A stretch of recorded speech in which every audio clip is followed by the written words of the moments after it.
একজন ডাক্তার অসুস্থ হইলে আরেকজন ডাক্তারের কাছে যাওয়ার প্রয়োজন নাই, কারণ সে নিজেই ডাক্তার, মেডিসিন বিশেষজ্ঞ। তার যদি ওষুধপত্র বিষয়ক কোনো ধরনের ট্রিটমেন্টের প্রয়োজন হয় আরেকজন ডাক্তারের কাছে যাওয়া জরুরি না। যাইলে যাইতেও পারেন, না যাইলে অসুবিধা নাই, কারণ উনি নিজেই এই ব্যাপারে যোগ্য, নিজেই ডাক্তার। একজন ডাক্তার যেমনি ভাবে আরেকজন ডাক্তারের ট্রিটমেন্ট নেওয়া ফরজ না, জরুরি না, ইচ্ছা যাইলেও যাইতে পারে, ঠিক তেমনি ভাবে একজন মুজতাহিদ, দ্বীনের বড় একজন ইমাম আরেকজন ইমামের অনুসরণ জরুরি না, ইচ্ছা মুস্তাহাব। ঠিক তেমনি ভাবে আমার নবী বা একজন নবী আরেকজন নবীর অনুসরণ করা জরুরি না, ইচ্ছা। আর আমার নবী সব নবীদের নবী, আদমের নবী, ঈসার নবী, মূসার নবী, ইব্রাহিমের নবী, সব নবীদের নবী আমার দয়াল নবী, ঠিক না ঠিক?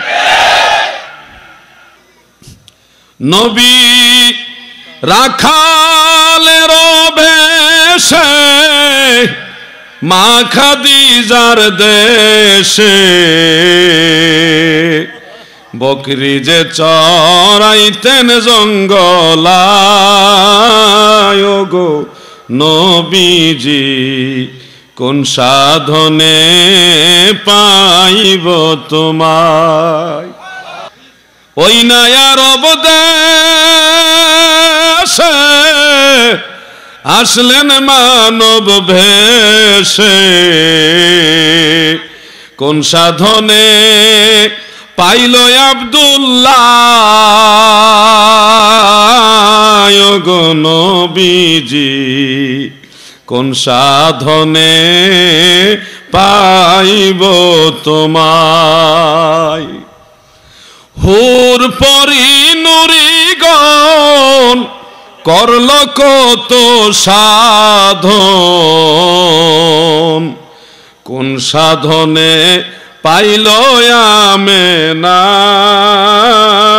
গো নবীজি, কোন সাধনে পাইব তোমায়। তসলিমা আল্লাহুম্মা সাল্লি মৌলানা মুহাম্মদ ওয়া আলা আলি। এটা একটু পিছনে রাখেন, মেহমান আসলে সামনে আনবেন।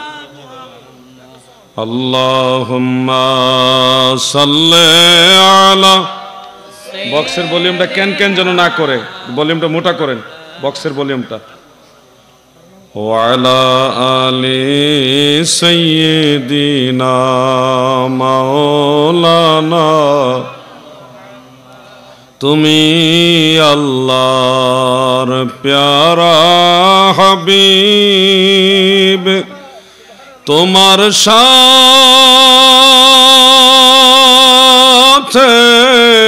তুলনা কার,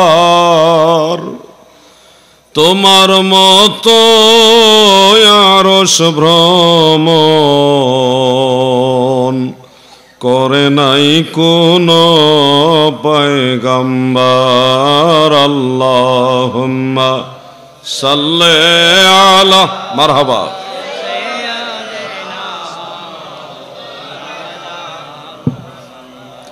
ওয়া আলা আলি সাইয়্যিদিনা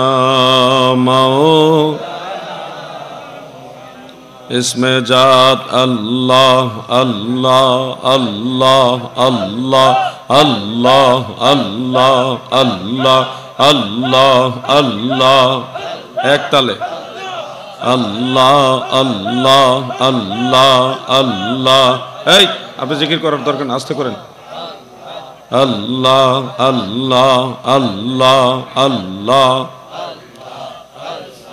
নূর নবী প্রেমের ছবি, নূর নবী ধ্যানের ছবি, আসে কানের জান মায়া মেনার কোল, দেখো পূর্ণিমার চাঁদ। আল্লাহ আল্লাহ আল্লাহ মায়া মেনার কোলে উঠল পূর্ণিমার চাঁদ। আল্লাহ আল্লাহ আল্লাহ আল্লাহ আল্লাহ আল্লাহ আল্লাহ আল্লাহ আল্লাহ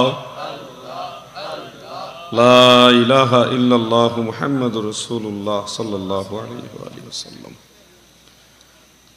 দক্ষিণ গোবিন্দার খিল পূর্বপাড়া সানাউল্লাহ বাপের বাড়ির রাহমাতুল্লিল আলামিন সাল্লাল্লাহু আলাইহি ওয়াসাল্লাম সুন্নি একতা সংঘ ও এলাকাবাসীর উদ্যোগে পবিত্র মাহে রবিউল আউয়াল শরীফ উপলক্ষে পঞ্চমবারের মতো ঈদে মিলাদুন্নবী সাল্লাল্লাহু আলাইহি ওয়াসাল্লাম মাহফিল। এই মাহফিলে সম্মানিত সভাপতি জনাব মোহাম্মদ আবুল মাসুম মাস্টার সাহেব, বিশিষ্ট সমাজসেবক মারওয়ার কামাল মুসলেহ উদ্দিন রাজীব সাহেব, সুনামধন্য কাউন্সিলর ৮ নং ওয়ার্ড পটিয়া পৌরসভা চট্টগ্রাম, প্রধান অতিথি জনাব মোহাম্মদ আয়ুব বাবুল সাহেব, সুযোগ্য সুখ্যাত সুনামধন্য মেয়র পটিয়া পৌরসভা চট্টগ্রাম, মেহমানে আলা পীরে তরিকত হজরতুল হাজ মাওলানা সৈয়দ আহমদ শাহ আল হারবাঙ্গিরি আল মাইজবান্ডারি মাদ্দাজিল্লাহুল আলী, নায়েবে সাজ্জাদানশীল চরণদ্বীপ হারবাঙ্গেরি দরবার শরীফ বোয়ালখালী চট্টগ্রাম। প্রধান আকর্ষণ হিসেবে উপস্থিত থাকার কথা ছিল বিশিষ্ট আলেমে দ্বীন, বিশিষ্ট মিডিয়া ব্যক্তিত্ব হাফিজ কারি মাওলানা মুফতি গোলাম কিবরি আল কাদেরি সাহেব মাদ্দাজিল্লাহুল আলী, বিশেষ আলোচক বিশিষ্ট আলেমে দ্বীন হজরত মাওলানা সেকান্দার হুসাইন আল কাদেরি সাহেব মাদ্দাজিল্লাহুল আলী, বিশেষ আকর্ষণ বিশিষ্ট নাতে খা শায়ের আহলে সুন্নাহ শায়ের মোহাম্মদ মহিউদ্দিন তানবীর সহ দিগার সুশিক্ষিত সমাজ, সর্বস্তরে মুসলিম জনতা, আপনাদের সকলকে আন্তরিক অভিনন্দন। আপনারা নিশ্চয় অবগত হয়েছেন, আমাকে আলোচনার সুনির্দিষ্ট বিষয়বস্তু দেওয়া আছে পোস্টারে, লিফলেটে, ব্যানার ফেস্টুনে, আপনারা নিশ্চয় দেখেছেন। মিলাদুন্নবীর গুরুত্ব এবং বর্তমান ফিতনা থেকে বাঁচতে যুব সমাজের করণীয় কি, তওবা কি সংক্ষিপ্ত আকারে, এবং নবীজি সাল্লাল্লাহু আলাইহি সাল্লামের নাম শুনে আঙ্গুলে চুম্বন খেয়ে চোখে লাগানোর দলিল, এই বিষয়বস্তুগুলিকে সামনে রেখে ইনশাল্লাহ আমি কিছু কথা বলবো। যুবক ভাইয়েরা, তোমরা যারা আশেপাশে ঘোরাফেরা করছো, এলাকাবাসী বাবাজিরা ভাইয়েরা, মেহেরবানি করে জান্নাতের বাগানে, আমার দয়াল নবীর প্রেম বাগানে এসে বসে যান। ওয়াজ নসিহত এটা এমন এক জিনিস, শ্রোতাদের মধ্যে যদি কথা শোনার মতো আকর্ষণ আন্তরিকতা থাকে, তাহলে যারাই বক্তা হিসেবে আসেন তাদের কথাগুলি বলতে ভালো লাগে। ওয়াজ নসিহত মনোরঞ্জনের জিনিস না, আপনাদেরকে শোনাইলাম আনন্দ দিলাম এরকম না, এটা দ্বীন মাযহাবের নসিহত, ঈমান ইসলামের নসিহত। আপনারা নসিহত গ্রহণ করবেন, ওই ধরনের আদব নিয়ে, নিয়ত নিয়ে মাহফিলে বসেন। এমনকি এটা আখেরাতের জন্য আপনাদের নাজাতের ওসিলাও হতে পারে। দুইটা বিষয় আমি বলবো। পোস্টারের মধ্যে যে রাহমাতুল্লিল আল আমিন সাল্লাল্লাহু আলাইহি সাল্লাম লেখা হয়েছে, এটা নামটা হবে রাহমাতুল্লিল আলামিন, আল আমিন না, রাহমাতুল্লিল আলামিন। আরেকটা বিষয় আমি অনুরোধ করব, মোবাইলের স্ক্রিনে, কম্পিউটার স্ক্রিনের পিকচারগুলি নিয়ে ওলামায়ে কেরামদের শিথিলতামূলক ফতোয়া রয়েছে, কিন্তু কাগজে বিনা কারণে কারো ছবি দেওয়া, পিকচার দেওয়া, এটা আপত্তিজনক। আমার পক্ষ থেকে অনুরোধ রইল, আপনারা সবাই শুনতেছেন, আমি গুনাহগারের ছবি আপনারা যদি পোস্টারে ব্যানারে না দেন, আমি আপনাদের জন্য দোয়া করব। ছবি দিবেন না, ওলামায়ে কেরামকে এইভাবে ফেস করবেন না, নামটা দিবেন সুন্দর করে, এটাই যথেষ্ট। অপ্রয়োজনীয় ছবি তোলা ইসলামে নিষেধ। এই জন্য আমার পক্ষ থেকে আমি দ্বীনের একজন দায়ী, আল্লাহর হাবিবের একজন নগণ্য গোলাম হিসেবে আপনাদেরকে এটা বললাম। এখন আমি আলোচনার দিকে যাই। পটিয়ার মুমিন মুসলমানেরা, দিলের কান লাগায় কথাগুলি শুনবেন। প্রথম সাবজেক্টটাই হলো মিলাদুন নবী সাল্লাল্লাহু আলাইহি ওয়াসাল্লামের গুরুত্ব। এটার গুরুত্ব বোঝার আগে শব্দটা বুঝতে হবে কি। মিলাদ শব্দের বাংলা আবিধানিক অর্থ হলো জন্ম সময়, জন্মের সময়। আরবি টু আরবি যে লুগাত, লিসানুল আরব, অন্যান্য লুগাতে এবং ফরহাঙ্গে জাদিদের মধ্যে উল্লেখ রয়েছে, মিলাদ হলো ওই ইসিম, যে ইসিমটা ওয়াক্তুল্লাজি উলিদা ফিহি, ব্যক্তি যেই সময় জন্মগ্রহণ করে ওই সময়টাকে মিন করে, ওই সময়টাকে বলা হয় মিলাদ, জন্মের সময়। সুবহানাল্লাহ। দুইটা শব্দ যদি আমরা একত্রিত করি মিলাদুন নবী, তাহলে অর্থ হচ্ছে রসুল পাক সাল্লাল্লাহু আলাইহি সাল্লামের জন্ম সময়, শাব্দিক অর্থ। যদি ব্যাখ্যামূলক অর্থের দিকে যাই তাহলে মিলাদুন নবী বলতে বোঝায় রসুল করিম সাল্লাল্লাহু আলাইহি ওয়াসাল্লাম যেই সময়ে এই ধরাধামে শুভ আগমন করেছেন বেলাদাত শরীফের মাধ্যমে, ওই সময়ে সম্পর্কে কোরআন এবং হাদিসের আলোকে আলোচনা করার যে মজলিস, এক কথায় জিক্রু বিলাদাতিন নবী সাল্লাল্লাহু আলাইহি ওয়াসাল্লাম, ওটাকেই বলা হয় মিলাদুন নবীর মাহফিল। সুবহানাল্লাহ। আমার নবী যেই সময় এই দুনিয়ায় আগমন করেছেন ওই সময় সম্পর্কে অনেক সুন্দর সুন্দর কথা কোরআন এবং হাদিস রয়েছে।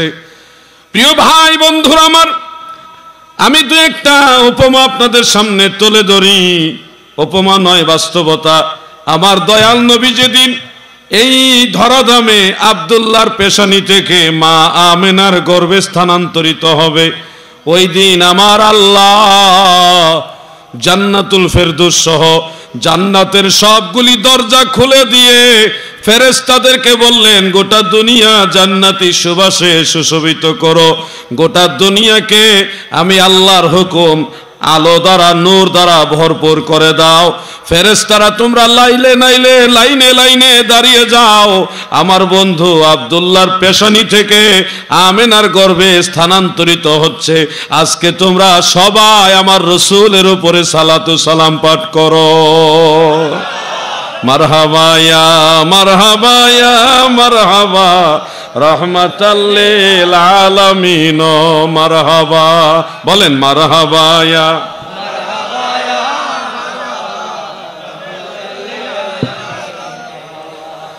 আমার আল্লাহ গোটা দুনিয়াকে নূর দ্বারা সাজালেন।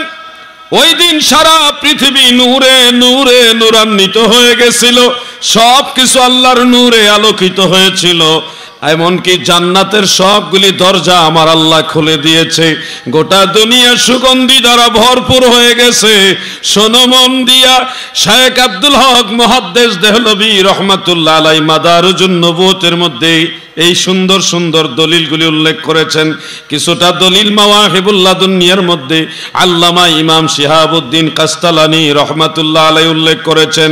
তারিখুল খামিসের মধ্যেও কিছু উল্লেখ রয়েছে। শুনুন আমার ভাইরা, আমার দয়াল নবীজি যেদিন মা আমেনার গর্ভে আসেন, ওই দিন পর্যন্ত মক্কা মুকাররমায় বড় অনাবৃষ্টি ছিল, বৃষ্টির অভাব ছিল, পানির অভাব ছিল। যেই দিন আমার নবী মা আমেনার গর্ভে আসে, সেই দিন আমার আল্লাহ অনাবৃষ্টি, এই যে দুর্ভিক্ষ, এই সবগুলির অবসান ঘটায়া রহমতের বৃষ্টি দিয়া মক্কা মুকাররমা সুশোভিত করেছে, শীতল করেছে। বলেন সুবহানাল্লাহ। আল্লাহর হাবিব যেদিন এই ধরাধামে পদার্পণ করেছেন, ওই দিন আমার আল্লাহ রহমতের বৃষ্টি দিয়েছেন। মক্কার প্রতিটা জমিনে সাদা সবুজ গাছ জন্মাইছেন, প্রত্যেকটা প্রায় মরা গাছগুলি আবার পাতা জন্মাইছে, মরা গাছ জিন্দা হয়েছে। মরুভূমি আমার আল্লাহ সবুজ গাছ দিয়ে ভরে দিয়েছে। দুর্ভিক্ষ দূর হয়েছে, পানির অভাব দূর হয়েছে, অনাবৃষ্টি দূর হয়েছে। আল্লাহর জমিন আমার আল্লাহ নবীর খাতিরে রহমত দ্বারা ভরপুর করেছে। একটা গজল মনে হয়েছে, আপনারা নিশ্চয়ই এটা পারেন। অনেক লম্বা গজল, একটা কলি আমি বলি। নবী রাখালের বেশে মা খাদিজার দেশে বকরি যে চরাইতেন জঙ্গলায় গো নবীজি কোন সাধনে পাইব তোমায়। এই গজলগুলি আগে আলেমরা গাইতো, এখন হারায় গেছে। ওই নায়ার অবদেশে আসলেন মানব ভেষে, কোন সাধনে পাইল আব্দুল্লাহ গো নবীজি, কোন সাধনে পাইব তোমায়। হুর পরি নুরিগণ করল কত সাধন, কোন সাধনে পাইল আমেনা গো নবীজি, কোন সাধনে পাইব তোমায়। আমার ভাইয়েরা, বন্ধুরা আমার, আল্লাহর হাবিব আমেনার গর্ভে তশরিফ নিলেন। নেওয়ার পরে বেশ কিছুদিন গেল, 6 মাসের মতো গর্ভ যখন আমেনা বিবি স্বপ্নে যুগে দেখে জান্নাতি একজন মানুষের মতো, একজন সাদা কাপড় সাদা পাগড়ি পরা একজন লোক স্বপ্নে যুগে এসে বলতেছে, আমেনা রে, তোমার ভিতরে কে আছে জানুনি? কুল কায়নাতের রহমত রাহমাতুল্লিল আলামিন তোমার গর্ভে অবস্থান করতেছে। 6 মাসেরই গর্ভ যখন মায়া মেনা দেখে স্বপন, আকাশেরই চাঁদ উঠে কপালে, হৃদয় খোলে নবীর দরুদ পর দিলে দিলে, তোমরা নবীর দরুদ পর দিলে দিলে, হৃদয় খোলে নবীর দরুদ পর দিলে দিলে। এই জন্য আমার দাদু ভাইয়েরা মনোযোগ দিয়ে শুনবেন। আমেনা বিবি স্বপ্নে যুগে দেখে ওই লোক বলতেছে, আমেনা রে, রহমতের নবী তোমার গর্ভে অবস্থান করছে, তোমার এই গর্ভ থেকে পৃথিবীতে ভূমিষ্ঠ হবে, তার নাম রেখো মুহাম্মদ সাল্লাল্লাহু আলাইহি সাল্লাম। আমার ভাইয়েরা গো, এই স্বপ্ন দেখার পর থেকে আমেনা বিবি কেমন যেন একটু সতর্ক ভাব। কিন্তু তিনি বলেন, আমার গর্ভে সন্তান আছে, আমি অনেক সময় ভুলে যেতাম। কারণ হলো, অন্য সন্তান, অন্য মানুষ গর্ভে সন্তান আসলে পেট ভারী হয়, একটু অস্বাভাবিক উঁচা হয়ে যায়। আমেনা বলেন, আমার গর্ভ ভারী ছিল না, অস্বাভাবিক উঁচাও ছিল না, আমি মাঝে মধ্যে ভুলে যাইতাম আমি গর্ভধারিণী। সুবহানাল্লাহ। আমার নবীজি মা আমেনাকে কষ্ট দিতেন না।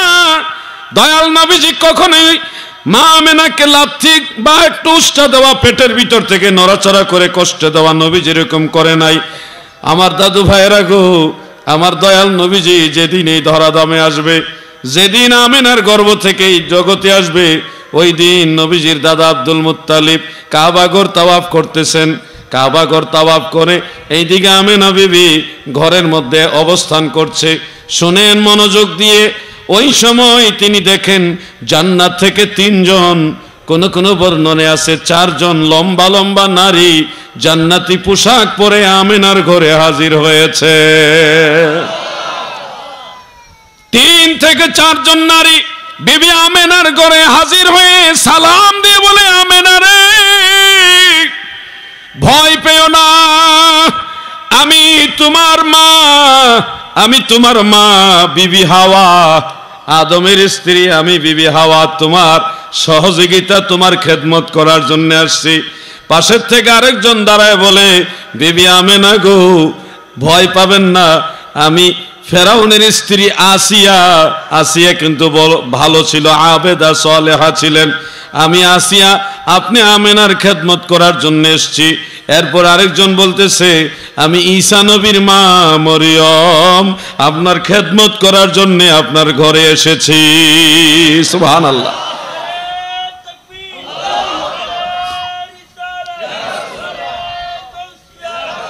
আমার দাদু ভাইরা গভীর মনোযোগ।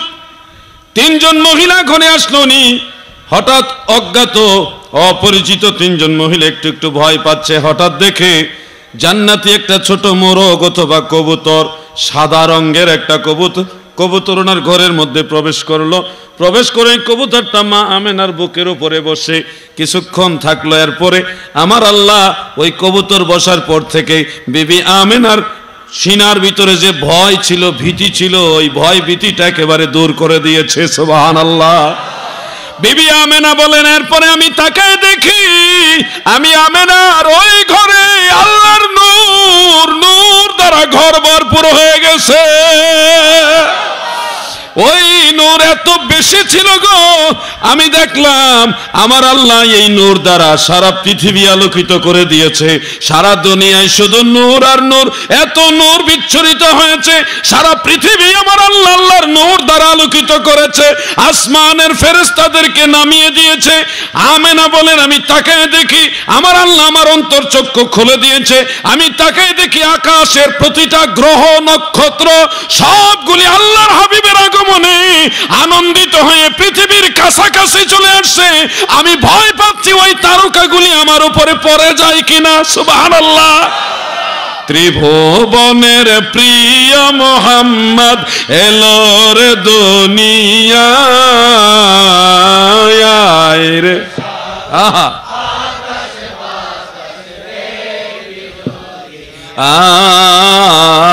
আয় রে সাগর। মাশাআল্লাহ। ত্রিভুবনের প্রিয় মোহাম্মদ এলো রে দুনিয়ায় রে সাগর। মারহাবা। আয় রে সাগর আকাশ দেখবি যদি। গোটা দুনিয়া আমার আল্লাহ সাজায় দিলেন কাবা ঘরের ছাদের উপরে এবং পৃথিবীর পশ্চিম প্রান্তে, পৃথিবীর পূর্ব প্রান্তে 3 জায়গায় 3টা পতাকা আমার আল্লাহ উড়াইলেন। বিবি আমেনা বলেন, আমি দেখলাম 3টা পতাকা আল্লাহ তাআলা উড়াইছে। এমনকি মক্কা মুকাররমা থেকে আমি আমেনা আমার ঘর থেকে সিরিয়ার দামেস্কের বড় বড় বিল্ডিং গুলি নূরে মুহাম্মাদি দ্বারা দেখেছি।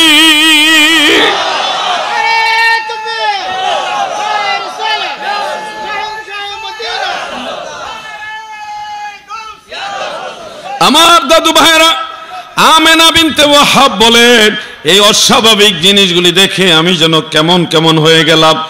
এই আকাশের গ্রহ নক্ষত্রগুলি পৃথিবীর প্রায় কাছাকাছি চলে আসছে, আকাশের চন্দ্র কাছাকাছি চলে আসছে, সবাই যেন আনন্দে মাতোয়ারা। আকাশ বাতাস গ্রহ নক্ষত্র কুল মাখলুকাতের সবাই আমার নবীর আগমনে খুশি, আমরাও নবীর আগমনে খুশি। কি বলেন? আমাদের মাহফিলের যিনি মেহমানে আলা তিনিও আসতেছেন, এতেও আমরা খুশি। নারায়ে তাকবীর, নারায়ে রিসালাত, আহলে সুন্নাত ওয়াল জামাত। ও মেয়র সাহেব নাকি? মাননীয় মেয়র সাহেবের আগমন এলাকাবাসীর পক্ষ থেকে আমাদের এই মাহফিলের চিফ গেস্ট প্রধান অতিথি জনাব মোহাম্মদ আইয়ুব বাবুল সাহেব, মাননীয় মেয়র, সুযোগ্য সুনামধন্য মেয়র পটিয়া পৌরসভা, তিনাকে ওয়ালাইকুম আসসালাম আন্তরিক অভিনন্দন জানাচ্ছি। তিনার আসন গ্রহণ করার জন্য বিনয়ের সাথে নিবেদন করছি। আমরা সবাই খুশি না বেজার? তো মেয়র সাহেব বসছেন, আমরা একটু দুরূদ শরীফ পড়ি। চট্টগ্রামে একটা বিশেষ দুরূদ বেশি মশহুর, আমি মাঝে মধ্যে পড়ি। সালাতুন ইয়া রাসূলুল্লাহ,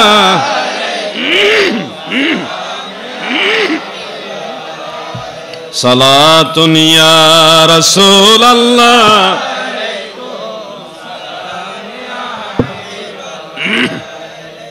আমার দাদু ভাইরা গভীর মনোযোগ দিয়ে শুনুন।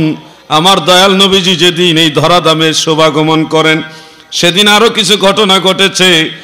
মাওয়াহিবুল লাদুন্নি এবং মাদারুজুন নবুয়তের মধ্যে ঘটনাগুলি সুন্দরভাবে উল্লেখ। হাফিজ ইবনে কাসির রহমাতুল্লাহ আলাইহি সংক্ষিপ্তভাবে একটা মিলাদুন নবীর কিতাব লিখেছে, সেটা হলো জিক্রু বিলাদাতিন নবী সাল্লাল্লাহু আলাইহি ওয়াসাল্লাম ওয়া রিদাইহি। এই কিতাবটা আমার কাছে আছে, সেখানে তিনি কিছু আংশিক উল্লেখ করেছেন, আরো অনেক কিতাবে রয়েছে। আমার দয়াল নবী যেদিন এই জগতে আসে,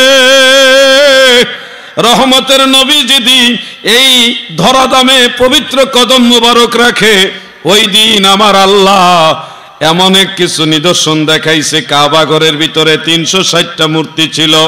ওই মূর্তিগুলি দয়াল নবীর আগমনের দিনে, আগমনের ক্ষণে থর থর করে কাঁপা শুরু করলো। কাঁপতে কাঁপতে কাঁপতে কাঁপতে হুবল, লাত, মানাত, উজ্জা নামক এই সবগুলি মূর্তি জমিনের মধ্যে মাথা নত করে পড়ে গেছে। কাঁপিছে লাত, মানাত ওই কাবা ঘরে, কাঁদিছে শয়তান পালাবে কোন পথে, হাই রশ্মি ভরা আসমান ও জমিন। রশ্মি মানে নূর। ওই দিন নবীজির আগমনের সময়ে নূরে মুহাম্মাদি দ্বারা আকাশ পাতাল সব কিছু আলোকিত হয়ে গেছে। শয়তান ফুফায়া ফুফায়া কাঁদে আর ভাবে কোন দিকে আমি পালাবো, এত নূর এত। একজন ডাক্তার অসুস্থ হইলে আরেকজন ডাক্তারের কাছে যাওয়ার প্রয়োজন নাই, কারণ সে নিজেই ডাক্তার, মেডিসিন বিশেষজ্ঞ। তার যদি ওষুধপত্র বিষয়ক কোনো ধরনের ট্রিটমেন্টের প্রয়োজন হয়, আরেকজন ডাক্তারের কাছে যাওয়া জরুরি না। যাইলে যাইতেও পারেন, না যাইলে অসুবিধা নাই, কারণ উনি নিজেই এই ব্যাপারে যোগ্য, নিজেই ডাক্তার।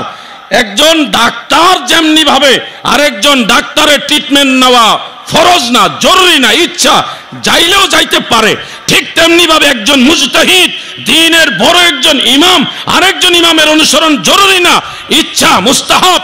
ঠিক তেমনি ভাবে আমার নবী বা একজন নবী আরেকজন নবীর অনুসরণ করা জরুরি না, ইচ্ছা। আর আমার নবী সব নবীদের নবী, আদমের নবী, ঈসার নবী, মূসার নবী, ইব্রাহিমের নবী, সব নবীদের নবী আমার দয়াল নবী। ঠিক না ঠিক? আমার নবী হলো সব নবীদেরও নবী। আমার নবী অন্য নবীদের অনুসরণ করেছেন। এই আজগবি কথা আপনারা কোথা থেকে আবিষ্কার করেন? আমার নবীজিকে অনুসরণ করবে হাসরের ময়দানে সব নবীরা, ময়দানে মাহশারের সমস্ত নবীরা। লাওয়ায়ে হামজে রাসূল করিম সাল্লাল্লাহু আলাইহি ওয়াসাল্লামের হাত মোবারকে থাকবে, ওটাকে ফলো করবে সমস্ত নবী রাসূলরা, খোদ ইব্রাহিম খলিলুল্লাহ সহ। আমার নবীজি নবুয়ত প্রকাশ হওয়ার আগ পর্যন্ত তিনি স্বাভাবিকভাবে জীবনযাপন করেছেন, যেটা আদর্শ জিন্দিগি, মানুষের জন্য অনুসরণীয়। নবী পাক সাল্লাল্লাহু আলাইহি সাল্লাম 40 বছর বয়সে যে ইয়াটা দিয়েছেন, এটা হলো শরীয়ত। এটা একটা রাষ্ট্র পরিচালনার সংবিধান আছে না, রাষ্ট্রের সংবিধান আছে না, সংবিধানটা আসছিল 40 বছর বয়সের পরে। কিন্তু এর আগে রাষ্ট্র ছিল, মানে ইসলাম ছিল, আল্লাহ রসুল নবীও ছিল। মনে রাখবেন কথাগুলি। ওই সময় রাসূল করিম সাল্লাল্লাহু আলাইহি সাল্লাম সাহাবাই কেরামদের মানে আনুষ্ঠানিকভাবে কোনো সাহাবি ছিল না, কিন্তু নবীজির সঙ্গী যারা নরমালি ছিল তারা কিন্তু নবী পাকের আদর্শে আদর্শিত ছিল, নবী পাকের অনুসরণ করেই তারা চলেছিল। যেমন শেরে খোদা হযরত আলী রাদিয়াল্লাহু আনহু জীবনে কোনোদিন মদ পান করেন নাই, কারণ কি? নবীর সোহবতের কারণে। দয়াল নবীর সোহবত যারা ছিল তারা সবাই আদর্শবান ব্যক্তিত্ব ছিল। আম্মাজান খাদিজাতুল কুবরা নিজে স্ত্রী হয়ে স্বামীর জন্য মক্কার হেরেম শরীফ থেকে 13 কিলোমিটার দূরে সেই পাহাড়ের উপরে জাবালে নূর পাহাড় বেয়ে উঠতে 1.5-2-2.5 ঘন্টার মতো সময় লাগে। এত বড় পাহাড় বেয়ে দিনে 2 বেলা খাবার দিয়ে আসছে নবীর আদর্শে, নবীর মহব্বতে অনুপ্রাণিত হয়ে। অতএব আপনি যদি বলে থাকেন যে আল্লাহ রসুল সাল্লাল্লাহু আলাইহি সাল্লাম 40 বছর বয়সের আগে নবী ছিলেন না, ইব্রাহিম আলাইহিস সালামের দ্বীনকে অনুসরণ করতেন, বিষয়টা এরকম নয় ভাই। বিষয়টা হলো আল্লাহর হাবিব দ্বীন ইসলাম বা রসুল পাকের শরীয়ত জাহের হওয়ার পূর্বে নবীজি তিনার আদর্শ মোতাবেক চলেছে। অন্য কোনো নবীর নবুয়ত ওখানে বা অন্য কোনো নবীদের যে শরীয়ত ওটা সরাসরি এফেক্টেবল ছিল না। ওই সময় নবীজি নিজেই আল্লাহ তাআলার দয়ায় নিজের আদর্শ মোতাবেক চলেছেন। এটা সম্পূর্ণ আল্লাহ তাআলার কর্তৃক কন্ট্রোল ছিল। অন্য নবীদের অনুসরণ করার জন্য নবীজি দুনিয়াতে আসেনি, এটা মনে রাখবেন। এটা নবীজির ইজ্জতকে খাটো করা হয়। আল্লাহর নবী অন্য নবীদেরকে অনুসরণ করার জন্য জগতে আসেনি। আমার নবীর মতো এমন উত্তম আদর্শওয়ালা অন্য কোনো নবী না। সমস্ত নবীদের আখলাক চরিত্র মুবারকের চেয়ে আমার নবীজির চরিত্র মুবারক আরো উত্তম, আরো মহান। কোন নবীর চরিত্রকে আল্লাহ তাআলা খুলুকে আজিম বলেনি। আমাদের নবীজির চরিত্র মোবারককে খুলুকে আজিম বলেছেন। শুধুমাত্র নবুয়ত প্রকাশের পরের জীবনীকে খুলুকে আজিম বলেনি, পুরা জিন্দেগিটাকেই খুলুকে আজিম বলেছেন। আল্লাহ তাআলা যেন আমার এই ভাইদেরকে বোঝার মতো জ্ঞান দান করে, বলেন আমিন। মহব্বতে বলেন আমিন।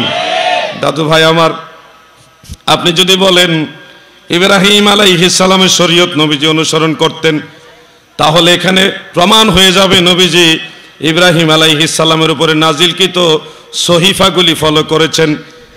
নবীজির এখানে পড়ালেখা সরাসরি সক্রিয়ভাবে জরুরি হয়ে যায়, জাগতিক শিক্ষা। আপনি তো এটাও প্রমাণ দিতে পারবেন না গো ভাই, ইব্রাহিম নবীর উপরে যে সহিফা আসমানি কিতাব নাজিল হয়েছে, এটা কিন্তু নবীজি নিজে পড়তেনও না, কোনো সাহাবী থেকে বা কারো কাছ থেকে নবীজি গিয়ে সংগ্রহ করতেন এরকমও না। যদি আপনি ইব্রাহিম আলাইহিস সালামের অনুসারী হিসেবে আমার নবীকে প্রমাণ করতে চান, তাহলে অবশ্যই প্রমাণ করতে হবে ইব্রাহিম আলাইহিস সালাম যে আসমানি কিতাব দ্বারা শরীয়ত মানুষকে শিক্ষা দিয়েছেন, ওই কিতাবগুলি নবীজি অনুসরণ করেছেন, এটা প্রমাণ করতে হবে। কিন্তু আমার নবী তো কোনোদিন কোনো শিক্ষা প্রতিষ্ঠানে যায় নাই, এই দুনিয়াতে আমার নবীর কোনো শিক্ষক নাই। আমার দয়াল নবীর একমাত্র শিক্ষক আমার আল্লাহ। এজন্য তো হাদিসে বহু কিতাবে, বুখারীতে এবং ইবনে মাজাতে উল্লেখ, ইন্নামা বুইসতু মুআল্লিমান, আমি শিক্ষক রূপে প্রেরিত হয়েছি। আর আপনি নবীজিকে ছাত্র বানিয়ে দিতেছেন, ইব্রাহিম নবীর ছাত্র। এটা হলো আমার এই ভাইদের এই কথাগুলি বলার আগে আরো গবেষণা করা উচিত, আরো তাহকিক করা উচিত, আরো গবেষণা করা উচিত। তাহকিক ছাড়া, গবেষণা ছাড়া কোনো কথা বলা উচিত না। কি বলেন আপনারা? আল্লাহর হাবিব রাসূল আকরাম সাল্লাল্লাহু আলাইহি সাল্লামের শান ও আজমতের উপর আঘাত করে কোনো কথা বললে সেটার জবাব আমরা শালীনতার সাথে দিব। আল্লাহ যেন বোঝার তৌফিক দেয়, বলেন আমিন। মেহমানে আলা সম্ভবত আসছে, কোন গেস্ট আসতেছে নাকি? হ্যাঁ আসতেছে, একটু তাকবীর দেন। কই উপস্থাপক কই, ঘুমাই গেছেন? নারে তাকবীর, নারে রিসালাত, নারে। ইতিমধ্যে আমাদের মঞ্চে তো সেখানে ছিল আজকের এই আজিমুল শান মাহফিলের সম্মানিত মেহমানে আলা সরদেব হারবাঙ্গিনী দরবার শরীফের সম্মানিত নায়েবের সাথে জানাসেন পীরে তরিকত হযরতুল আল্লামা জনাবে মাওলানা সৈয়দ আহমদ শাহ আল হারবাঙ্গিনী আল মাজভান্ডারী মাতাজিলুল আলী হুজুরের খিদমতে রাহমাতুল লিল আলামিন সুন্নাহ কদর সংঘের পক্ষ থেকে, এলাকাবাসীর পক্ষ থেকে আন্তরিক মোবারকবাদ এবং কৃতজ্ঞতা প্রকাশ করছি।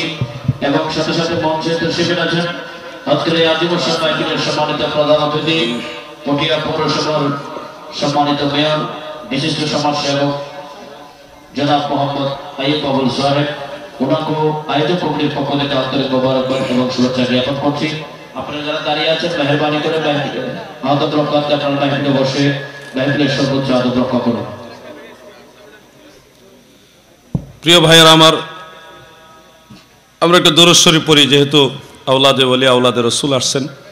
পাশাপাশি লোকে মোটামুটি অনেক লোক বাইরে যারা আছেন, অনেকে তো দাঁড়িয়ে আছেন। আপনার বাইরে ঘোরার চেয়ে জান্নাতের বাগানে বসলে ভালো হয় না?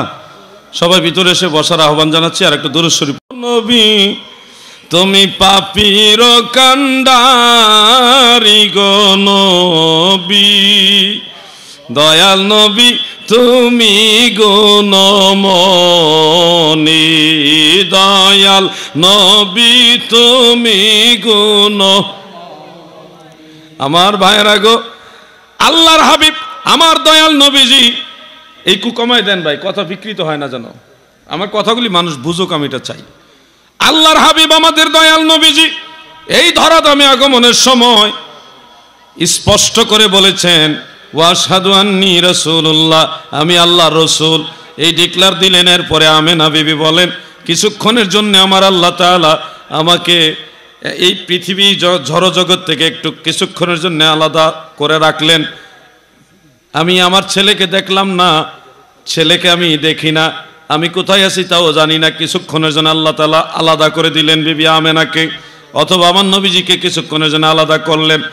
শায়েখ আব্দুল হক মুহাদ্দিস দেহলভী রাহমাতুল্লাহ আলাইহি উল্লেখ করেন, এরপরে আমার আল্লাহ একদল ফেরেশতা পাঠালেন। ওই ফেরেশতারা এসে আমার নবীকে লইয়া সারা পৃথিবীর মাশরিক থেকে মাগরিব, শিমাল থেকে জুনুব, সারা পৃথিবীর সব জায়গায় সায়ের করায়, ভ্রমণ করাইয়া, সব জায়গা দেখায়া দেখায়া। যেমন বাজারের আশেপাশে আপনার একটা বাচ্চা জন্ম হইলে, বাচ্চা যদি এই ছোট হয়, তখন বাবা, চাচারা বা আঙ্কেল যারা থাকে, দাদা যারা থাকে, তারা আশেপাশে জায়গা ঘোরায় ঘোরায় দেখায় না? আমার নবীর আব্বাজান, তিনি তো ইন্তেকাল হয়ে গেছে গর্ভ অবস্থায়, আব্দুল্লাহ মারা গেছে, বাবা নাই, আমার নবীকে কে ঘোরাবে গো? যার বাপ নাই তাকে তো বাজারে বিভিন্ন জায়গায় নিয়ে সুন্দর সুন্দর জায়গায় ঘোরাইবার কেউ নাই, মেলায় নেওয়ার কেউ নাই, আদর করার কেউ নাই।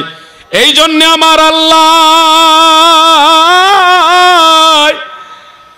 এই জগতে নবী আসার পরে ফেরেশতা দিয়া শুধুই দুনিয়া নয়, শুধু মক্কা মুকাররমা নয়, আমার নবীকে সারা পৃথিবী ঘুরাইছে।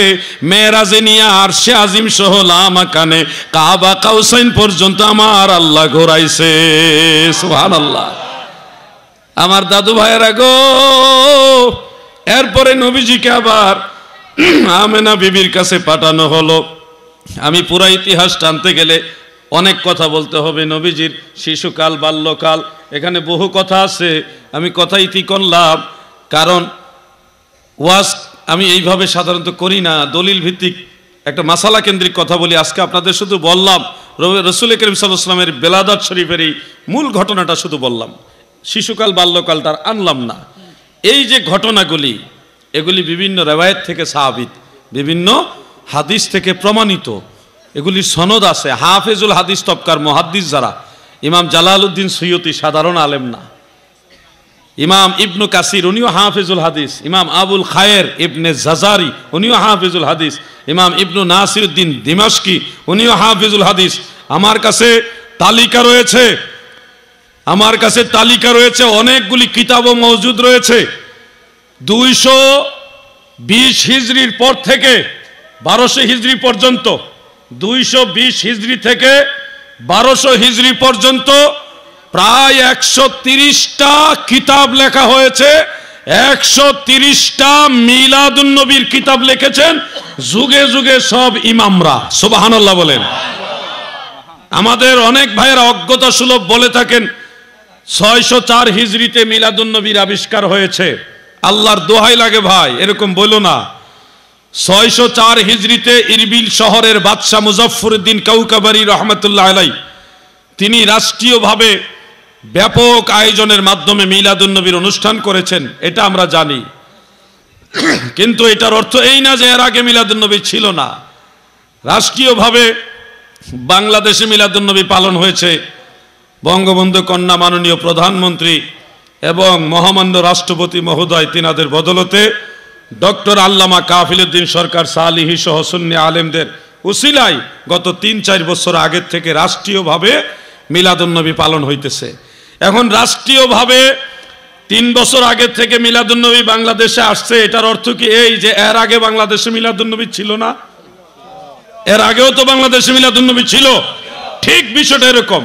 604 হিজরিতে রাষ্ট্রীয় আয়োজনের মাধ্যমে ইরবিল শহরের বাদশাহ মুজাফফরউদ্দিন কাউকাবারি রহমতুল্লাহ আলাই মিলাদুন নবী আয়োজন করেছে। ওনারা মনে করতেছে ওই মনে হয় মিলাদুন নবী শুরু হয়েছে।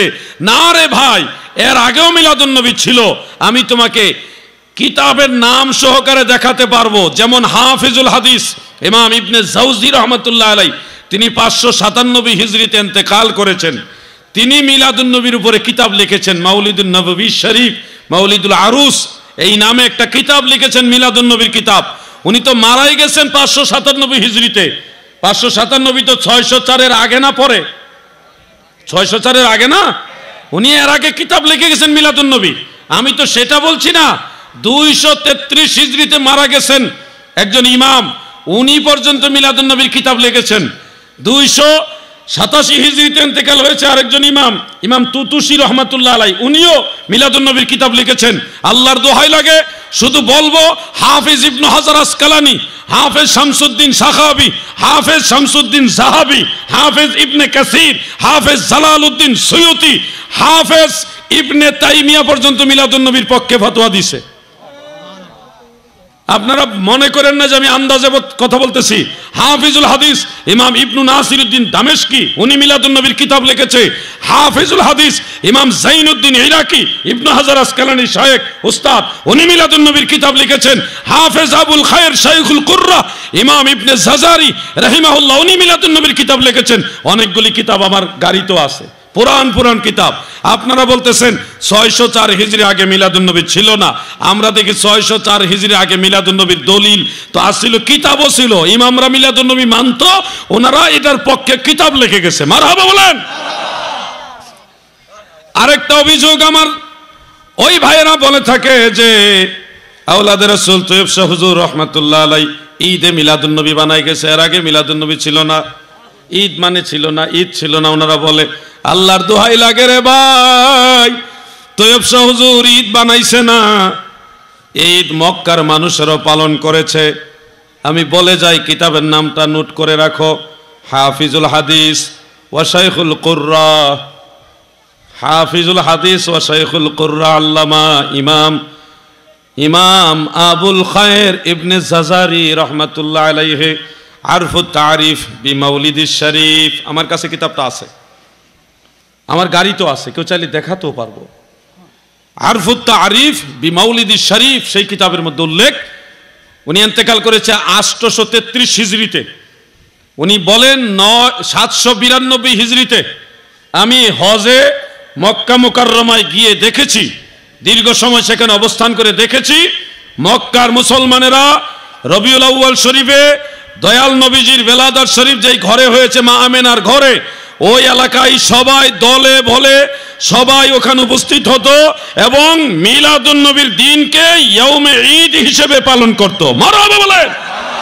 আমি এটা 1444 হিজরির কথা বলছি না, 1300 হিজরির কথা বলছি না, 1200 হিজরির কথা বলছি না। হাফেজ আবুল খায়ের ইবনে জাজারি বলেন 792 হিজরিতে আমি দেখেছি মক্কার মুসলমানেরা মিলাদুন নবীর দিনকে ঈদ হিসেবে পালন করে। আর আপনারা দোষ দিতেছেন তৈয়ব শাহ হুজুরের উপরে, উনি ঈদ বানায় গেছে। আরে ভাই, আমরা তো পরে জানছি, আপনারা সত্য গোপন করে রাখছিলেন।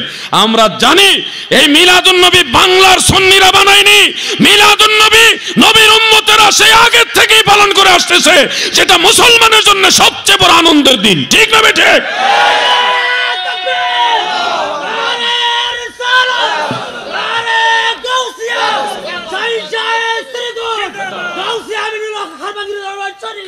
আমার ভাইরা, কারো বিরোধিতার জন্য কথাগুলি বলছি না এবং কোনো ভুল তথ্য দিচ্ছি না। আল্লাহর ওয়াস্তে এখন অনলাইনের যুগ, কিতাব যে কোনো জায়গায় আপনি সংগ্রহ করে নিতে পারবেন, দেখে নিতে পারবেন। আমাদের সহযোগিতা নেন, আপনি আমার ভাই, আমি আপনাকে সহযোগিতা করব। মিথ্যার পিছনে দৌড়াইতে রাজি না, সত্যের পিছনে আমরা দৌড়াবো। আমরা সুন্নি, আমরা হানাফি, কওমি অঙ্গনের সমস্ত আলেমরা হানাফি, বাংলাদেশের যত কওমি আলেম সবাই হানাফি। হানাফি মাযহাবের প্রথম সারির একজন বড় মুজতাহিদ হাফিজুল হাদিস ইমাম আবু জাফর আত-তাহাবী রাহমাতুল্লাহ আলাইহি, ইমাম তাহাবী হানাফি মাযহাবের বিখ্যাত ব্যারিস্টার, শারহু মাআনিল আসার আলিয়া মাদ্রাসার কামিলে ফিকহ বিভাগে পড়ায়। তাহাবী শরীফ ইমাম তাহাবী রাহমাতুল্লাহ আলাইহি মিলাদুন নবী সম্পর্কে কি বলেছে শুনুন আমার ভাইরা। তাফসীরে রুহুল মাআনির মধ্যে উল্লেখ, ইমাম তাহাবীর রেফারেন্স উল্লেখ রয়েছে। ফাতোয়ায়ে শামির মধ্যে উল্লেখ রয়েছে। আল্লামা ইবনে আবিদিন শামি রাহমাতুল্লাহ আলাইহি উল্লেখ করেন হাসিয়াতুত তাহতাবি আলা মারাকিল ফালাহ, এটা হানাফি মাযহাবের কিতাব, সেখানে উল্লেখ। শাফি মাযহাবের অনেকগুলি কিতাবের মধ্যে উল্লেখ রয়েছে। ইমাম তাহাবী রাহমাতুল্লাহ আলাইহি বলেন ইন্না আফদালাল লায়ালি, নিশ্চয় সর্বোত্তম রাত সমূহ হলো লাইলাতু মাউলুদিন নবী সাল্লাল্লাহু আলাইহি সাল্লাম, নবীজির মিলাদের রাত সবচেয়ে উত্তম রাত। সুবহানাল্লাহ বলেন। এরপরে সুম্মা লাইলাতুল কদর, এরপরে হলো লাইলাতুল কদরের রাত। এরপরে পর্যায়ক্রমে তিনি লাইলাতুল জুমআ ইয়াউমে আরাফার রাত, তারপরে লাইলাতা ঈদাইনে ঈদের রাত, এরপরে লাইলাতুন নিসফে মিন শাবানের রাত, অন্যান্য রাতগুলির কথা উল্লেখ করেছেন। এখানে ইমাম শিহাবউদ্দিন কাসতালানী শাফিঈ উনি মাওয়াহিবুল লাদুনিয়ার মধ্যে এই কথাটা উল্লেখ করেছেন। এবং আল্লামা শেখ আব্দুল হক মুহাদ্দিস দেহলভী হানাফি রাহিমাহুল্লাহ মাদারুজ্জুন নবুওতে তিনিও এই কথাটা উল্লেখ করেছেন। আরো বহু কিতাব উল্লেখ, সমস্ত ইমামরা এই ব্যাপারে একমত ছিল। পৃথিবীর যত ঈদ, ঈদুল ফিতর, ঈদুল আযহা, লাইলাতুল কদর, লাইলাতুল বারাত, লাইলাতুল জুমা, ইয়াউমে আরাফা, সমস্ত রজনীর চেয়ে সর্বোত্তম রাত, সবচেয়ে শ্রেষ্ঠ রাত, সবচেয়ে আনন্দের রাত আমার দয়াল নবীর আগমনের রাত। সুবহানাল্লাহ। আল্লাহর ওয়াস্তে বলবো, আমি যদি ভুল তথ্য দিই আপনারা যাচাই করুন। আমার কথার ধাক্কা আপনি নেওয়ার দরকার কি? আপনি যাচাই করুন, আমার সহযোগিতা নেন। আমি আপনার ভাই, আমি আপনাকে সহযোগিতা করব। মিলাদুন নবী আমরা নিজেরা বানাই নাই ভাই। আপনি বলতেছেন সাহাবীরা মিলাদুন নবী করেছে কিনা?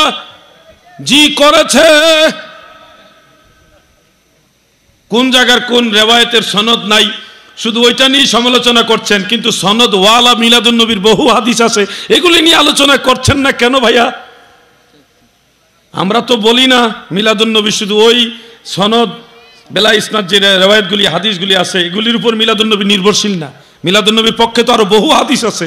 আপনি শুধু ওই সনদ ছাড়া দুই একটা রেওয়ায়েত এগুলির উপর সমালোচনা করছেন, সনদ ওয়ালা রেওয়ায়েতগুলি নিয়ে আলোচনা করছেন না কেন? আসল বিষয় কোন রেওয়ায়েত বিষয় না, এরা কখনোই নবীর সম্মান মেনে নিবে না। ডাল মানে সরিষার মধ্যে ভূত, এদের অন্তরে হলো কালিমা। মিলাদুন নবী কোনোদিনও মানবে না। আমার ভাইরা ওনারা মনে করে জশ্নে জুলুস মানে এটাই মিলাদুন নবী। আরে ভাই, মিলাদুন নবী উপলক্ষে জশ্নে জুলুস করা হয়, মূল মিলাদুন নবী ওইটা না। মিলাদুন নবীর মূল জিনিসটা হলো যিকরু বিলাদাতিন নবী সাল্লাল্লাহু আলাইহি ওয়াসাল্লাম ফিল মাজলিস। মজলিসের মধ্যে আমার নবীর বেলাদাত শরীফের আলোচনা করা, ওটাই হলো মিলাদুন নবী। ওই উপলক্ষে দুরূদ পড়া হয়। অনেকে মনে করে আমরা যে দুরূদ শরীফ পড়ি সুরে সুরে আল্লাহুম্মা সাল্লি আলা সাইয়্যিদিনা মাওলানা মুহাম্মদ ওয়া আলা আলি সাইয়্যিদিনা অনেক ভাইরা মনে করে এটাই মনে হয় মিলাদ শরীফ। আরে ভাই, এটা মিলাদ শরীফ না, এটা হলো দুরূদ শরীফ। দুরূদ শরীফ পড়া হয় মিলাদুন নবী উপলক্ষে, জশ্নে জুলুস করা হয় মিলাদুন নবী উপলক্ষে, জশ্নে জুলুস করা হয় মিলাদুন নবী উপলক্ষে, নাতে রাসূল পাঠ করা হয় মিলাদুন নবী উপলক্ষে, তাবারুক মানুষকে মেহমানদারি খাবার পরিবেশন করা হয় মিলাদুন নবী উপলক্ষে। মূল মিলাদুন নবী হলো জিকরে বিলাদাতুন নবী, আমার নবীর বিলাদত শরীফের জিকির আলোচনা তাজকিরা, ওটাই হলো মিলাদুন নবী। আসল মিলাদুন নবী বুঝে না, খালি কয় বেদাত। দেওবন্দি সব আলেমরা মিলাদুন নবীর পক্ষে, কেউ বিরুদ্ধে না। মাওলানা থানভী সাহেব মিলাদুন নবীর পক্ষে, আমি দলিল দিতে পারবো। মাওলানা আবুল কাসেম নানুতুবি মিলাদুন নবীর পক্ষে। ওলামায়ে দেওবন্দ সবাই ঐকমত্য হয়ে একটা বই লিখেছে আল মুহান্নাত, সবাই মিলে একমত হয়ে একটা বই লিখেছেন আল মুহান্নাত।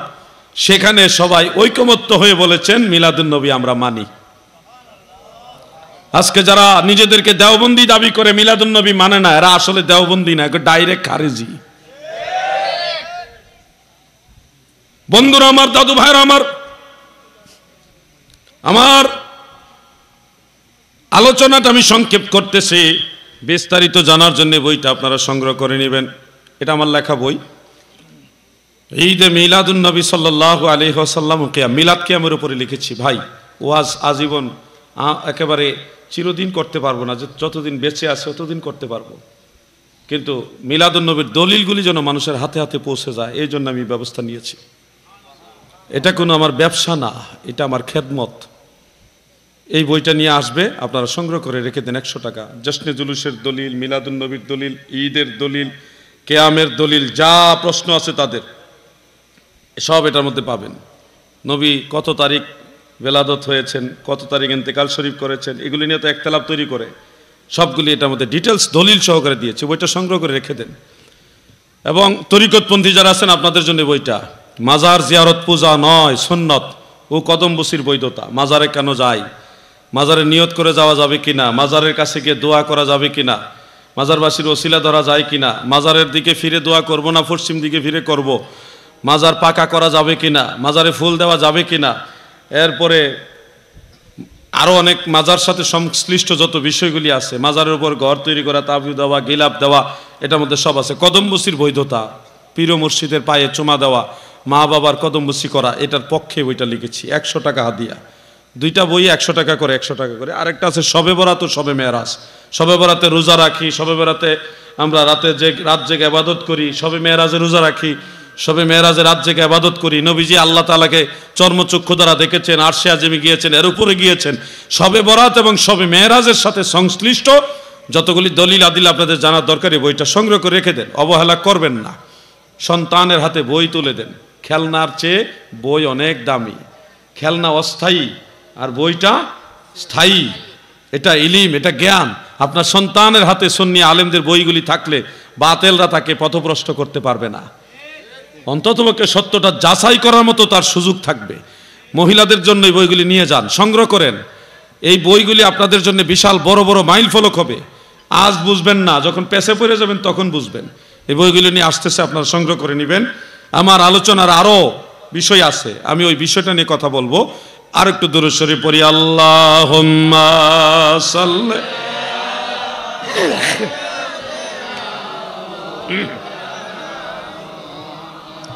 ওয়া আলা আলি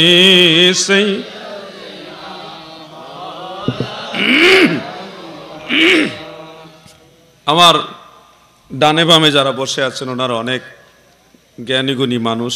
মাননীয় মেয়র সাহেব শত ব্যস্ততার মাঝেও সময় দিচ্ছেন। আল্লাহ ওনাকে সুস্থ রেখে হায়াত দারাজ করেন।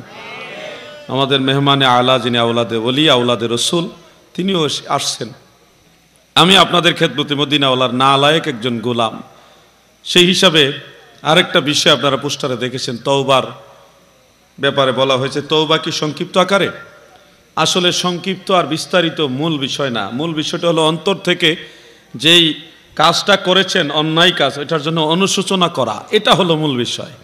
আপনি মনে মনে অনুশোচনা না করে মুখে মুখে আপনি 1.5 লাইন লম্বা তওবা ইস্তেগফার করলেন, আস্তাগফিরুল্লাহ রাব্বি মিন কুল্লি যামবি ওয়া আতুবু ইলাইহি লা হাওলা ওয়ালা কুওয়াতা ইল্লা বিল্লাহ, জব পুরোটা পড়লেন, কিন্তু মন থেকে আপনার অনুশোচনা নাই, এই ধরনের তওবা আল্লাহ চায় না।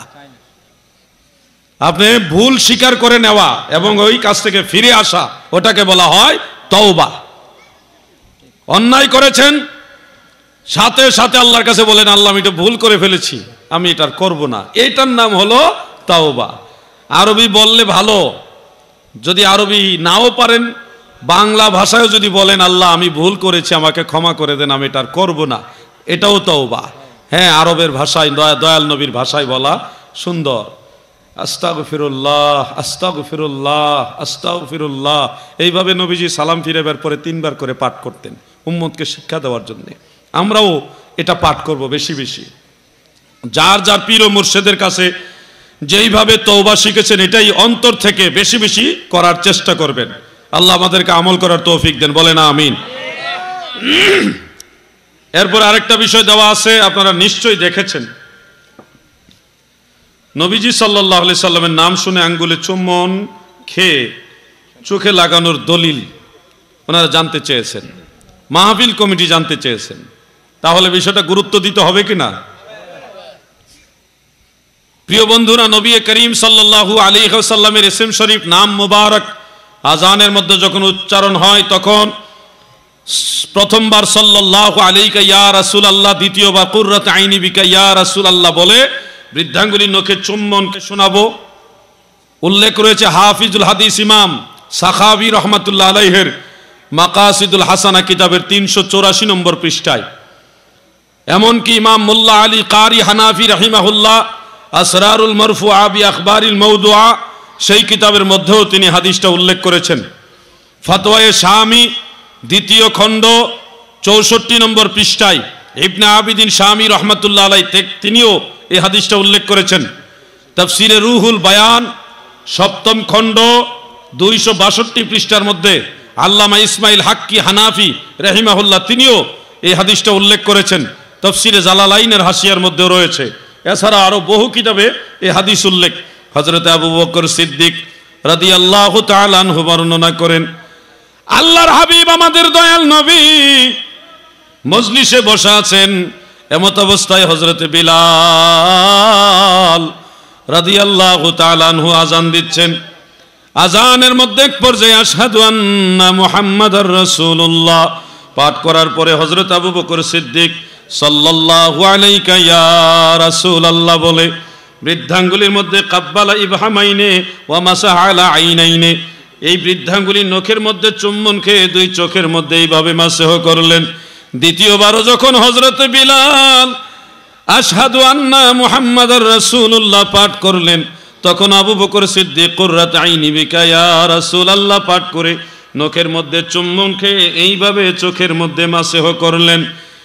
যখন আজান শেষ, আমার দয়াল নবীজি হযরত আবু বকরকে এইভাবে বললেন, মান ফাআলা মিসলা মা ফাআলা খালিলি হাল্লাত আলাইহি শাফাআতি। সুবহানাল্লাহ। আবু বকর গো,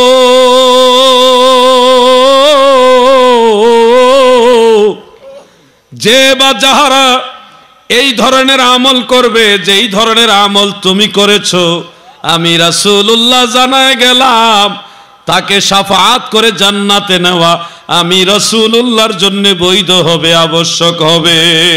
সুবহানাল্লাহ। ফতোয়া শামির মধ্যে উল্লেখ রয়েছে, আল্লামা ইবনে আবিদিন শামি রাহমাতুল্লাহ আলাইহি তিনি উল্লেখ করেন, আল্লাহর হাবিব বলেন, আবু বকর রে, আমার উম্মতেরা যদি এইভাবে আমল করে ময়দানে মাহশারে আমি রাসূলুল্লাহ আমার পিছে পিছে তাকে জান্নাতে নিয়ে যাব। আমার আলেম ভাইরা, মাদ্রাসার ছাত্র ভাইয়েরা গো, অনেক ভাইয়েরা এই হাদিসটাকে বলে জাল হাদিস, মৌজু হাদিস বলে। আমি তাদের প্রতি সম্মান রেখে বলছি, ভাই আমার শোনো, আমার ভাই ও আমার কলিজার টুকরা মাদ্রাসার ছাত্র ভাইয়েরা, তুমি হতে পারো আলিয়ার, হতে পারো কওমির, কোরআন হাদিস আমার জন্য এক, তোমার জন্য আরেক না, আমাদের সবার জন্য এক। উসুল কিন্তু তোমরা যা পড়েছো আমরাও তা পড়েছি। কলিজার টুকরা মাদ্রাসার ছাত্র ভাইয়েরা, যুবক ভাইয়েরা রে, শোনো, এই হাদিসকে যারা জাল হাদিস বলে এরা মিথ্যাবাদী। কারণ তারা বলে হাজা হাদিসুন মাউজু, এটা ভিত্তিহীন। এই কথাটাই হলো ভিত্তিহীন। তারা যে বলে এটা জাল হাদিস, এই যে জাল হাদিসের একটা অভিযোগ এলজাম এটার উপর লাগিয়েছে, এই কথাটাই হলো ভিত্তিহীন। আমি বুঝিয়ে দিচ্ছি, কোন মুহাদ্দিস, যারা নুক্কাত পর্যায়ের মুহাদ্দিস, উসুলে হাদিস এবং আসমাউর রিজালের উপরে পণ্ডিত যারা মুহাদ্দিস, কেউ এই হাদিসটাকে জাল হাদিস বলেনি। মনোযোগ দিয়ে শোনো, কোন নুক্কাত পর্যায়ের মুহাদ্দিস এই হাদিসকে জাল হাদিস বলেনি। এখন যারা জাল হাদিস বলতেছে তারা রেফারেন্স বা কিতাবের জোরে নয়, চাপার জোরে বলতেছে। আমি বুঝিয়ে দিচ্ছি, হাফিজুল হাদিস ইমাম সাখাবী রাহিমাহুল্লাহ তিনি এই হাদিসটা উল্লেখ করার পরে লিখেছেন, ওয়ালা ইউসিহু, এটা সহিহ নয়। ওয়ালা ইউসিহু, এটা সহিহ নয়। উসুলে হাদিসের পরিভাষা তারা বিকৃত রূপে মানুষের কাছে উপস্থাপন করছে। কোন হাদিস যখন জাল হাদিস হয়, ইমাম সাখাবী ডাইরেক্ট লিখে দিতেন, হাজা কিসবুন, হাজা কিসবুন, হাজা মাউজু, হাজা বাতিল, এইভাবে লিখেছে। মাকাসিদুল হাসানা আমার কাছে আছে। যে ভাইদের কাছে মাকাসিদুল হাসানা আছে আপনারা দেখেন, যেই হাদিসটা সরাসরি জাল হাদিস, সেই হাদিস সম্পর্কে ইমাম সাখাবী সরাসরি লিখেছে হাজা কিসব, হাজা বাতিল, হাজা মাউজু, লা আসলা লাহু, লাইসা লাহুল ইসনাদ, হাজা বাতিল, এভাবে লিখেছে। কিন্তু যেই হাদিসটা মৌজু নয়, জাল হাদিস নয়, কিন্তু সহিও নয়, ওই ধরনের হাদিস সম্পর্কে ইমাম সাখাবী লিখেছেন ওয়ালা ইউসিহু, এটা সহিহ নয়। আমি এটা বানায় বলছি না। মাকাসিদুল হাসানা খুলেন আমার ভাইয়েরা, রাগারাগি নয়, দলাদলি ধাক্কাধাক্কি নয়, এটা মদিনাওয়ালার প্রেমের সাথে জড়িত, হব্বে রাসূলের সাথে জড়িত। এই জন্য বলতেছি, আপনি খুলেন মাকাসিদুল হাসান, আমি দেখিয়ে দিব আপনাকে, আমি সহযোগিতা করব আপনাকে। উসুলে হাদিসের কিতাবগুলি দেখেন, ইমাম মোল্লা আলী কারি রহমাতুল্লাহ আলাইহির কিতাবগুলি দেখেন, ইমাম সাখাবীর উসুলের কিতাব আছে দেখেন, আরো যতগুলি কিতাব ইমাম সাখাবী, ইমাম ইবনে হাজার আসকালানি রেফারেন্স দিয়ে উল্লেখ করেছেন। ইমাম মোল্লা আলী কারি রহমাতুল্লাহ আলাইহি বলেছেন, শায়েখ আব্দুল হক মুহাদ্দিস দেহলভী বলেছেন, হাফেজ ইরাকি বলেছেন, অনেক বড় বড় উসুলবিদ যারা, তারা বলেছেন যখন কোনো হাদিস সম্পর্কে বলা হয় যে লা ইউসিহু এটা সহিহ নয়, তখন এই হাদিস মওযু হওয়া লাজেম নয়, এটা জাল হাদিস হওয়া জরুরি হয় না, এটা হাসান অথবা জয়ীফ হওয়ার সম্ভাবনা রয়েছে। মুহাদ্দিসিনে কেরামের দৃষ্টিভঙ্গি ছিল যে এটা সহিহও বলতে পারতেছে না, আবার মওযুও বলতে পারছে না, সেক্ষেত্রে ওনারা ওয়ালা ইউসিহু শব্দটা ব্যবহার করতেন, যেটা সহিহ না। তখন মুহাদ্দিসিনে কেরাম এটাকে হাসান অথবা জয়ীফ হিসেবে সাব্যস্ত করতেন, আর যেটা সরাসরি জাল হাদিস মওযু সেটাকে মওযু হিসেবে উল্লেখ করতেন।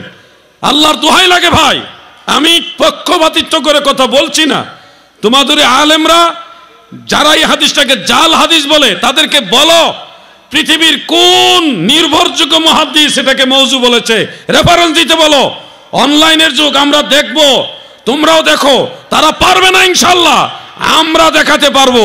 যেমন ইমাম মুল্লা আলী কারি হানাফি, যিনি ইমামুল হারামাইন, 1 লক্ষ হাদিসের সনদ মুখস্থ জানতেন, মারহাবা বলেন। যিনি উসুলে হাদিসের কিতাব লিখেছেন, উসুলে হাদিসের কিতাব লিখেছেন, মওযুয়াতের কিতাব লিখেছেন, কোনটা জাল হাদিস কোনটা আল হাদিস এই বিষয়ে কিতাব লিখেছেন, ওটার নাম হলো মওযুয়াতুল কুবরা।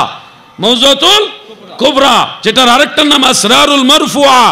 সেই কিতাবের মধ্যে, যেই কিতাবে জাল হাদিস কোনটা আল হাদিস কোনটা চিহ্নিত করেছেন, ওই কিতাবে তিনি এই হাদিসটা উল্লেখ করেছেন, যেটা আমি আপনাদের শোনালাম। আবু বকর সিদ্দিক রাদিয়াল্লাহু আনহু নবীজির নাম শুনে চুমা খেয়েছেন। এই হাদিসটা ইমাম মুল্লা আলী কারি রাহিমাহুল্লাহ উল্লেখ করে তিনি লিখেছেন, কুলতু ওয়াইজা সাবাতা রাফউহু আলা সিদ্দিকিন ফায়াকফি আল আমালু বিহি। কুলতু, মুল্লা আলী কারি বলেন, যেহেতু হযরত আবু বকর সিদ্দিক থেকে মারফু ভাবে এই হাদিসটা রয়েছে, আমল করার জন্য এটাই কাফি, এটাই যথেষ্ট। বলেন মারহাবা। আমরা দেখালাম ভাই, ভুল যদি মেসেজ দিয়ে থাকি ধরো, আমাকে অনলাইনে ধরো, অফলাইনে ধরো, ফিজিক্যালি ধরো। যে হাদিস সাহেব আপনি বলেছেন যে মুল্লা আলী কারি হাদিসকে গ্রহণযোগ্য বলেছেন, এই হাদিসের উপর আমল করা যথেষ্ট বলেছেন, আমল করা জায়েজ বলেছেন, আপনি ভুল বলেছেন, আমাকে ধরেন, আমার বিচার হবে। আর যদি আমি সত্য কথা বলি, সঠিক রেফারেন্স দেই, তাহলে আপনি কেন ভুলের মধ্যে থাকবেন? ও ভাই, যার নামকে আমি চুমা খাইতেছি তিনি তো আমারও নবী, আপনারও নবী। আমি যে নবীকে ভালোবাসি, আপনিও তো আল্লাহর সেই নবীকে ভালোবাসেন। কেন আমরা ঝগড়া করব? একটু যাচাই বাছাই করেন। হ্যাঁ, কিছু রেওয়ায়েত আছে চুম্বনের ব্যাপারে, কিছু রেওয়ায়েত আছে এগুলি মওযু। ইমাম জালালউদ্দিন সুয়ুতি রাহমাতুল্লাহ আলাইহি ওই রেওয়ায়েতগুলিকে মওযু বলছে, এটাকে মওযু বলেনি ভাই। তারা এক জায়গার কথা নিয়ে আরেক জায়গায় লাগাইছে, এক হাদিসের কথা আরেক হাদিসে নিয়ে লাগাইছে, এরা মিথ্যাবাদী। আমরা প্রমাণ করে দিতে পারবো এই হাদিসকে ইমাম সুয়ুতি মওযু বলেনি। যেই রেওয়ায়েতগুলি মওযু ওগুলো আমরাও বলি মওযু, সব ইমামরা বলেছে, আমরাও বলবো। কিন্তু যেটা মওযু নয় সেটাকে তোমরা কেন জাল হাদিস জোর করে বানাই দিবা? আমাদের কওমি অঙ্গনের আরেকজন আলেম ভাই, তিনি একটা উসুল দিয়ে ছল চাতুরি করেছেন। উসুল যে আসলুল ইবাদাতে আর তাওকিফ, ইবাদতের ক্ষেত্রে তাওকিফ এটা হলো গ্রহণযোগ্য। আমি বলবো ভাই, কেন মানুষকে ধোঁকা দেন? এই যে উসুলটা, এটা হলো বাজের উসুল, ইনদাল বাস, কোন আলেম বলেছেন। আর আসলুল আশিয়াই আলাল ইবাহাত হাত্তা ইয়াদুল্লু দালিলু আলা তাহরিম, এটা হলো ইনদাল জমহুর। ফতোয়া শামি খোলো ভাই আমার, আল আসবাহু ওয়ান নাযায়ের খোলো, কাওয়াইদুল ফিকহ, এই কিতাবগুলি খোলো ভাই আমার কথা না, কিতাব দেখো। এই উসুলটা যে প্রত্যেক জিনিসের আসল হলো মুবাহ, জায়েজ, যতক্ষণ এটার বিরুদ্ধে দলিল সাব্যস্ত না হয়, এটা হলো ইনদাল জমহুর ইমামদের কাছে এই উসুল গ্রহণযোগ্য। আর ওনারা যে উসুলটা দেখিয়ে বলতেছে আসলুল ইবাদাতে তাওকিফ, এটা হলো বাজের মত। যে কোনো আলেম জানে যে বাজের মত যেটা, কোনো কেউ দুই একজন বলেছে, এই ধরনের মতের উপরে ফতোয়া হয় না। জমহুর মানে বেশিরভাগ ইমাম যেটার উপরে রায় দিয়েছে ওটার উপরে রায় হয়। এরা উসুল দেখিয়ে দেখাচ্ছে উসুল ভুল না, কিন্তু এই উসুলের উপরে সিদ্ধান্ত হবে না। 1000 মানুষের মধ্যে 2 জনের কথা যদি আপনি একরকম পান, আর 998 জনের মত যদি আরেক দিকে হয়, তাহলে 2 জনেরটা মানবেন না 998 জন মানবেন? এই হলো বিষয়টা। এরা ওই দুইজনে একটা কথা বলছে, ওইটাই তারা দলিল বানাই নিতেছে। আর আমরা যে জমহুরের রসুল বলতেছি, ওটা তাদের কাছে চোখে বাজে না। এটাই আমরা ধরে নেই এদের অন্তরে নবী বিদ্বেষ, আল্লাহ রসুলের প্রতি তাদের মহব্বত নাই। বন্ধুরা আমার, দাদু ভাইরা আমার, আপনি যদি বলেন যে আপনি হাদিস বললেন, এই হাদিসের উপরে ফতোয়া হয়েছিনি, এই হাদিসকে দলিল হিসেবে কে উল্লেখ করেছিনি? হ্যাঁ, করেছে। আমরা হানাফি মাযহাবের মশহুর একটা ফতোয়ার কিতাব, ফতোয়ায়ে শামি, আল্লাহর দোহাই লাগে ভাই আমার, শোনো, ফতোয়ায়ে সুফিয়া বা অন্যান্য এই কিতাবগুলি রেফারেন্স দিয়ে এটাকে ডিসলাইক করে বা ডিসঅ্যালাউ করার কোনো সুযোগ নাই। কারণ ইবনে আবিদিন শামি ওই এবারতটাকে, যে নবীজির নাম আজানে প্রথম শাহাদাত শোনার পরে চুমু খেয়ে সাল্লাল্লাহু আলাইহি রাসূলুল্লাহ বলে চোখে মাসেও করবে, দ্বিতীয়বার আজানের মধ্যে নবীর নাম শুনে চুমা খেয়ে কুররাত আইনিবিকে ইয়া রাসূলুল্লাহ বলে চোখে মাসেও করবে, এই হাদিসটাকে দলিল হিসেবে উল্লেখ করেছেন এবং আগের কিতাবগুলি থেকে উনি এটা নকল করেছেন, রদ করার জন্য নয়, দলিল দেওয়ার জন্য। একটা কিতাবের, যেই কিতাবটা মুজমাল, সংক্ষিপ্ত কিতাব, ওই কিতাব দিয়ে ফতোয়া হবে না, কিন্তু ওই কিতাবের এবারত যদি অন্য কোনো ফকি দলিল হিসাবে সাবমিট করে এবং সেটার উপরে রায় দেয় মুস্তাহাব বলে, তখন কিন্তু ভাই এটাকে আরো মজবুত হিসেবে ধরে নিতে হবে, মজবুত দলিল। কারণ এটা রদ করা হয়নি, উল্টা এটাকে সাপোর্ট দিয়ে এটাকে দলিল হিসেবে উল্লেখ করা হয়েছে। ইবনে আবিদিন শামি বলেছেন, নবীজির নাম শুনে বৃদ্ধাঙ্গুলিতে চুমাকে চোখে মাসায় করাটা মুস্তাহাব। হানাফি মাযহাবের ফতোয়া, খোদ হেরেম শরীফের ইমাম, কাবা ঘরের হেরেম শরীফের ইমাম ছিলেন হানাফি মুসাল্লার ইমাম আল্লামা ইসমাইল হাক্কি হানাফি রাহিমাহুল্লাহ তাফসিরে রুহুল বায়ানের মধ্যে লিখেছে এটা মুস্তাহাব। মারহাবা বলেন। আমার দাদু ভাইরা গো, অনেকে বলে থাকেন মক্কা মদিনাতে আজানের আগে বা আজানের মধ্যে নবীজির এইভাবে নাম শুনে চুমা খায় না। আল্লাহর দোহাই লাগে ভাই আমার, বন্ধুরা আমার গো, কেউ যদি দেখতে চান তাহলে আমি বলবো, আমার কাছে ভিডিও আছে, মদিনা মুনাফফারায় মুয়াজ্জিন আজান দিতেছে আর একজন আমার নবী আজানের মধ্যে নাম শুনে এইভাবে চুমা খেয়ে চোখে মাসেহ করতেছে। মদিনা শরীফের ভিডিও আছে আমার কাছে, এডিট মেডিট না, সরাসরি ভিডিও। মদিনা শরীফে ওই আমল আছে, সবাই করে না। যারা নবীর প্রতি বেশি আসক্ত, হব্বে রাসূলকে সবার এক নাকি, যারা নবীজিকে ভালোবাসে অধিক পরিমাণে, তারাই তো এটা করে। সবাই করবে এরকম এটা মুস্তাহাব, আমরা ফরজ বলি না, ওয়াজিব বলি না, এটা মুস্তাহাব বলি ভাই। এই জন্য মুস্তাহাব হিসেবে কেউ যদি করে তাকে অবশ্যই উৎসাহ দিতে হবে, এটা মুস্তাহাব, ফতোয়া হয়ে গেছে। এর বিরুদ্ধে যদি আপনি কথা বলতে চান অবশ্যই আপনি মুস্তাহিদ হন। আপনি মুস্তাহিদ হলে আপনি যদি খণ্ডন করতে পারেন, ইমাম সাখাবিকে খণ্ডন করেন, ইমাম ইবনে হাজার আসকালানি ওনাদেরকে খণ্ডন করেন, হাফিজ ইরাকিকে খণ্ডন করে দেন, রদ করে দেন, মোল্লা আলী কারিকে রদ করেন, ইসমাইল হাক্কিকে রদ করেন, ইবনে আবিদিন শামিকে রদ করে দেন, সব ইমামরে রদ করেন, বাতিল করে দেন। আপনি ওরকম বড় ইমাম হন, তাইলে না আপনি কথা বলতেন। বা কি বাপ দাদার নাম নাই সানমুল্লার বিআই, উনি যদি কয়টা জাল হাদিসে, ভাই আপনার কথাই তো এটা জাল হাদিস হবে না। একটা হাদিসের জোর কইরা জাল বানাই দিবেন, এটা তো হয় না ভাই। আল্লাহ যেন আমাদের ভাইদের বুঝার মতো জ্ঞান দান করে, বলে না আমিন। আল্লাহর হাবিবের নাম শুনে বৃদ্ধাঙ্গুলিতে চুম্বন করে চোখে মাসেহ করা মুস্তাহাব, এটা হাদিস দ্বারা প্রমাণিত এবং ইমামদের ফতোয়া দ্বারা মুস্তাহাব সাব্যস্ত। এরপরেও যদি কেউ না মানেন, তাদের ব্যক্তিগত ব্যাপার, আমরা তাদেরকে কাফের ফাসেক কিছুই বলি না। আমরা করলে ওনার জলে কেন আমি বুঝলাম না। আমার নবীর নামের সুমা খেলে আপনার জলে কেন? বাড়াবাড়ি করবেন না, বাড়াবাড়ি করা ভালো না। আমরা রাসূল পাকের মহব্বত নিয়ে কাজটা করি, আপনার মনে না চাইলে আপনি করবেন না, এটা তো ফরজ ওয়াজিব না, সুন্নতে মুআক্কাদা নয়, এটা মুস্তাহাব। মনে করেন ধারাবাহিকভাবে ওইভাবেই মাহফিলটা চালিয়ে যাবেন। তো মিলাদ শরীফ অবশ্যই কিয়াম শরীফ হবে, মিলাদ শরীফের কিয়াম, তো সেটা ওনারা যেভাবে যখন চান ওইভাবেই তখনই হবে। আমি আপনাদের কাছ থেকে বিদায় নিচ্ছি। আসসালামু আলাইকুম ওয়া রাহমাতুল্লাহি ওয়া বারাকাতুহু।